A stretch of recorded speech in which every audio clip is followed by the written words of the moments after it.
बच्चों, ये कहानी उन दिनों की है जब भारतवर्ष में ऋषि मुनि हुआ करते थे और कोई राजा नहीं होता था और न ही कोई राज्य। दूर दूर से लोग यहाँ पे ज्ञान अर्जित करने आते थे।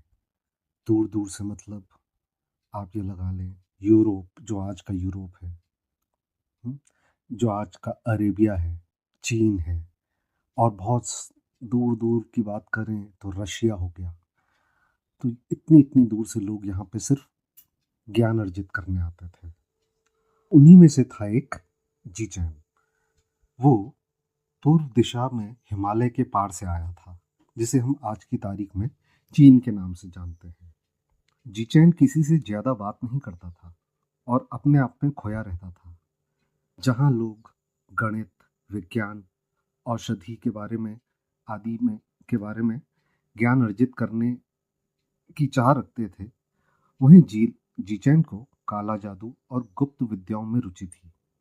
पर उसके जो गुरु थे वो ये विद्याएं किसी को नहीं सिखाते थे और बहुत ही कम लोगों को गुप्त विद्या सीखने को मिलती थी। इस बात से जिचैन बहुत ही उदास और फ्रस्ट्रेटेड सा रहता था, क्योंकि उसका इंटरेस्ट इन्हीं चीजों में था। पर गुरुदेव ने तो उसे औषधियों के बारे में सीखने पर लगा दिया था। इसी फ्रस्ट्रेशन कह लें या कुंठा कह लें, इसी कुंठा के चलते एक दिन जीचैन को मौका मिला और वो गुप्त विद्या वाले कक्ष में घुस गया और जो भी किताब उसके हाथ लगी वह उसने उठाई और वहां से चलता बना।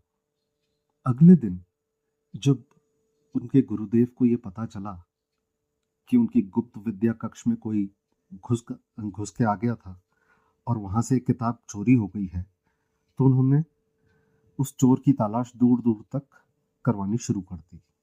उन्हें पता लग चुका था कि ये जीचैन ही है, पर बहुत ढूंढवाने के बाद भी जीचैन नहीं मिला। ऐसे ही समय बीतने लगा। कई साल हो गए, कई साल बीत गए। तो अचानक से एक दिन क्या होता है, हिमालय के पार से, वही पूर्व दिशा की ओर से, कुछ लोगों का झुंड गुरुदेव की आश्रम की तरफ आता है। उसमें कई सारे बच्चे, बूढ़े, जवान, औरतें, हर तरीके के लोग थे। सबकी हालत बहुत बहुत बुरी थी, दुर्दशा हो रखी थी। कुछ लोगों पे जले के भी निशान थे, जैसे वो जल गए हों। तो जब वो आश्रम पहुंचे तो गुरुदेव के सेवकों ने उनको आराम करने के लिए जगह दी, उनकी मरहम पट्टी करी, देख रेख करी, खाना वाना खिलाया और अगले दिन गुरुदेव के सामने उनको पेश किया गया। तो गुरुदेव ने उनसे पूछा कि भाई, तुम लोग यहाँ कैसे आ गए, कौन हो तुम लोग और यहाँ क्यों आए हो। तो उन्हें पता चला कि उन लोगों के गांव को एक ड्रैगन ने तबाह कर दिया है और यही हाल पूरे चीन का है। वहां कोई रेड ड्रैगन सवार है जिसका नाम जीचैन है और वो अपनी सेना बना करके हर जगह को जीतता जा रहा है। जो कोई उसको रोकने की कोशिश करता, वो अपने ड्रैगन की मदद से उसे हरा देता है। जब ये गुरुदेव ने सुना तो वो समझ गए कि जीचैन ने जो किताब चुराई है उससे उसने ड्रैगन को इस दुनिया में बुला लिया है।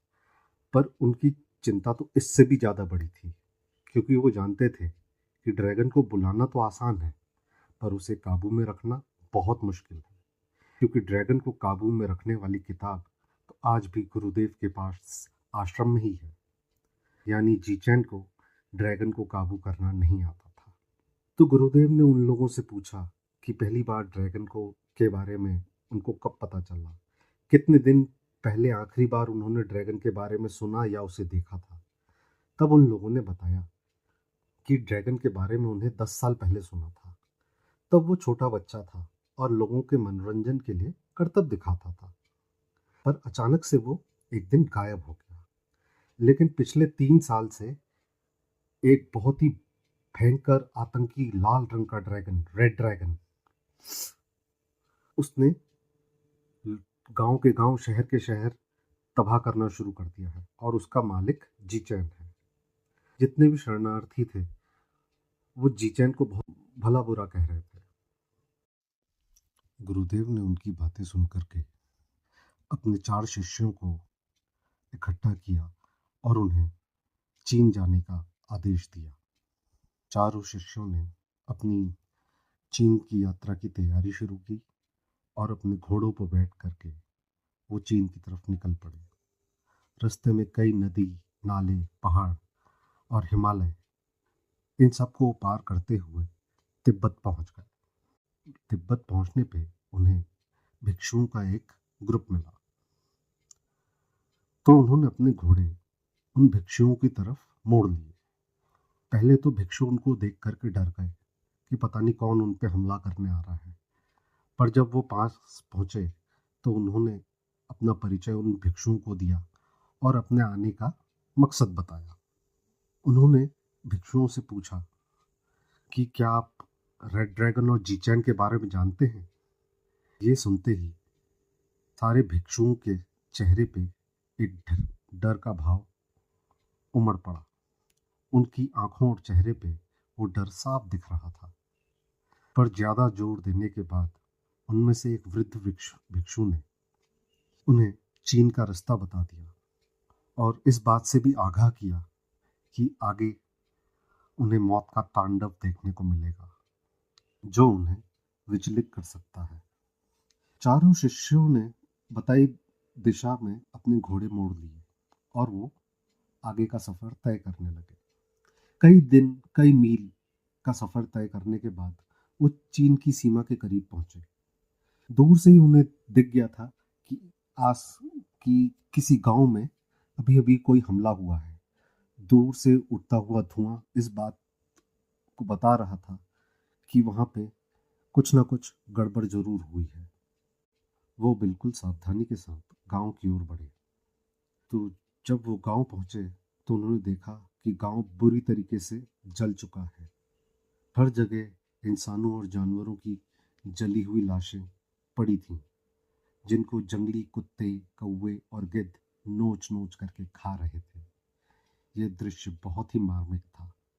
वो आगे बढ़ ही रहे थे कि उन्हें अचानक से एक बच्चे की रोने की आवाज आती है। वो उस आवाज का पीछा करते हुए आगे बढ़ जाते हैं। वहां कुछ दूर आगे जाने के बाद वो झाड़ियों में एक औरत का शव देखते हैं और उस शव के पास करीब 2 साल की एक छोटी सी बच्ची बैठी हुई है। वो शायद बहुत भूखी थी।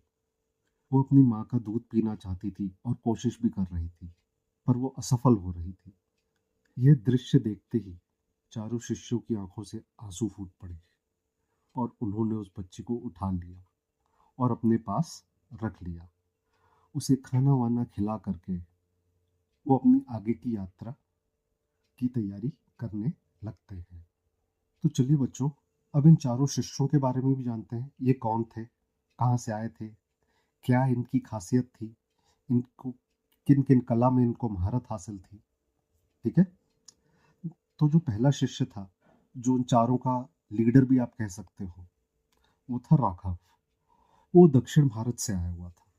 जब वो बहुत ही छोटा था तब उसके पेरेंट्स ने उसे गुरुकुल भेज दिया था और वो बहुत होनहार भी था। इस वजह से गुरुदेव ने उसे कई गुप्त कलाएं भी सिखाई थी। दूसरी जो शिष्या थी वो एक लड़की थी। शिष्य नहीं, शिष्या। वो लड़की थी, उसका नाम था सबीना। वो अरब देशों की तरफ से आई थी।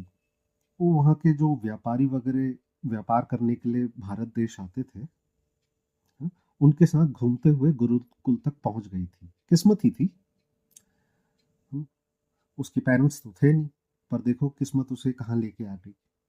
वहाँ गुरुकुल में उसने औषधियों के बारे में बहुत सारा ज्ञान अर्जित किया और एक तरीके से बहुत अच्छी चिकित्सक बन गई थी वो।